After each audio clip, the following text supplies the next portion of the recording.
Yo, what's up? Welcome back to the channel. In today's video, I'm going to give you a Summerlin housing market update. We're going to be looking at stats from January 2025 for Summerlin, Summerlin West. We're going to be looking at residential homes, both previously owned and new construction. And what I'm going to do right now, I'm going to share my screen. But before we get going, do me a huge favor, shoot this video a like. And if you haven't, please subscribe to the channel. So we're on InfoSparks. We're looking at Summerlin, single family homes, all construction types. And we're going to do median sales price, and we're looking at $650,000 for January 2025. Now, you're going to see this huge dip from December to January, 785. Now, does this mean the market's crashing? Not necessarily. I'm going to blame this on seasonality, but also what I want to show you guys is right now we're looking at data from the last year and on a monthly basis. But if you do a rolling 3 months, which is an average of the median sales price over the last 3 months, we have 695. So that's clearly telling a different story. That's up 4.5%. Then if you look at a rolling 6 months, it's 700,000, which is up 6.1% over the last year.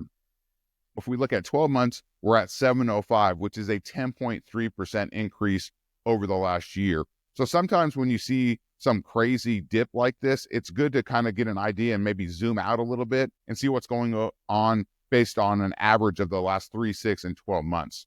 So that's just something to keep an eye on. So previously owned homes only now, we're looking at $650,000 for January 2025 based on a 1 month basis.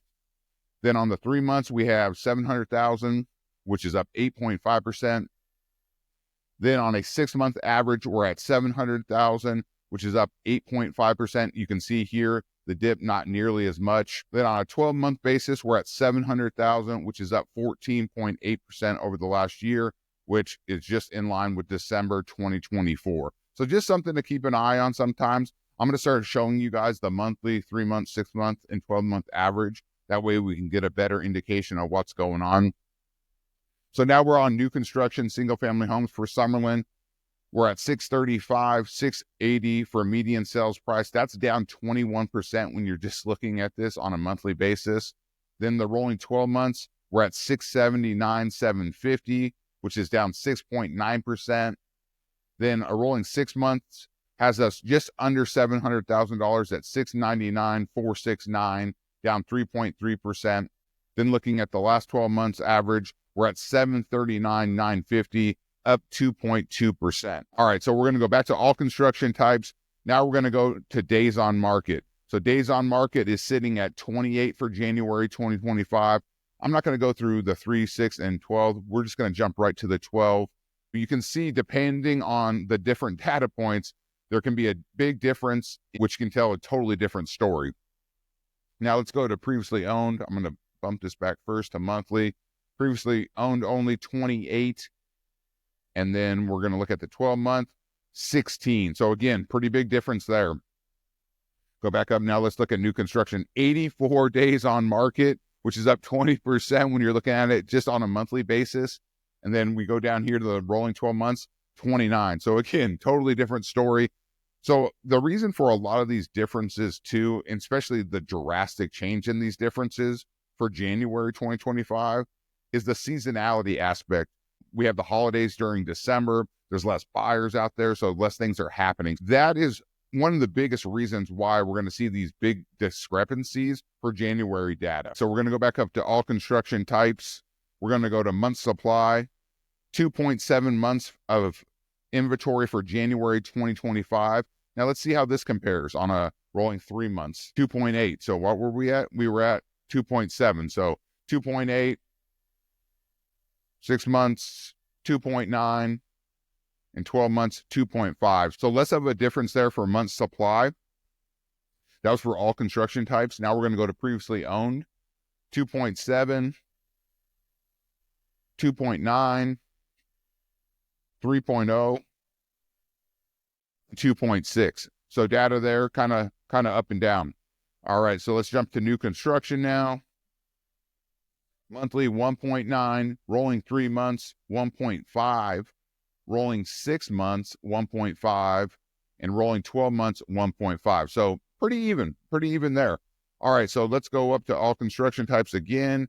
we're going to look at percent of list price. We're just going to do 1 year monthly on this. So 98.1%. Actually, we'll do all of them.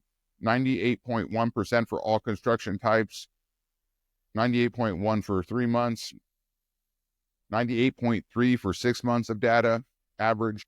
Then 98.6% for a 12-month average. All right, cool. So let's go to previously owned now. 98% for 1 month. Rolling 3 months, 98.1%. 98.2% for 6 months. And 98.5% for 12 months. Okay, sweet. So, all right, so for new construction, percent versus list price, we have 99.3%. On a rolling 3 months, it's 98.8%. On a rolling 6 months, we got 99.2%.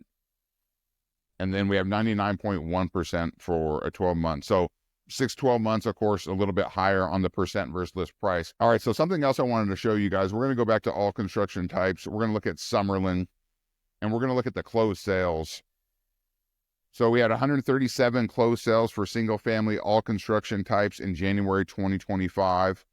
Then for previously owned, we had 130. And then for new construction, we had 6. I don't know how that adds up.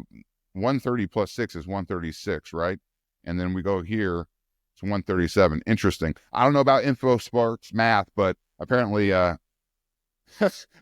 don't know. There's a mysterious sale somewhere. But anyways, so as you can see, though, the data for new construction with only 6 sales, I don't know what you can really get from that, right? So that's just something to consider, too, is the difference in previously owned versus new construction, the amount of homes being sold. So this data that we're looking at is obviously very heavy for previously owned, even when we're looking at all construction types, due to the fact that there was only 6 sales for new construction in January 2025 compared to 130 previously owned homes.